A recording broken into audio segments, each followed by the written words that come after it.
ಇದು actually Israel Iran ಯುದ್ಧನ ನಾವು ನೋಡಿದ್ದು ಪಾಪ ಅವ್ರಿಗೆ ಗಾಜಾ ಸೈಡಿಂದ, ಇಸ್ರೇಲ್ ಸೈಡಿಂದ, ಸಿರಿಯಾ ಸೈಡಿಂದ, ಲೆಬನನ್ ಸೈಡಿಂದ ಎಲ್ಲ ಕಡೆಯಿಂದಲೂ ಹೊಡಿತಾ ಇದ್ರು.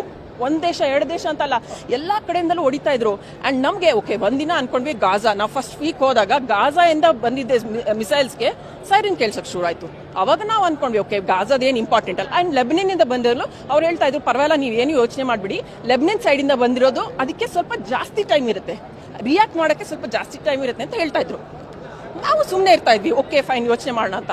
ಯಾವಾಗ ಇರಾನ್ ಹೊಡೆಯಕ್ಕೆ ಶುರು ಮಾಡ್ತೋ ಅವ್ರ ಮಿಸೈಲ್ಸ್ ಎಷ್ಟು ಫಾಸ್ಟ್ ಇದೆ ಅಂದರೆ with in a matter of 5-6 seconds ನಾವು ಸುಮ್ಮನೆ ಹಿಂಗೆ ಮಲ್ಕೊಂಡಿದ್ರು ದಬಕ್ ಅಂತ ಎದ್ದು ಹೋಗಲೇಬೇಕು ಬೇಸ್ಮೆಂಟ್ಗೆ, ಬಂಕರ್ಗೆ ಹೋಗಿ ಅಲ್ಲಿ ಉತ್ಕೋಬೇಕು ಆಯ್ತಾ.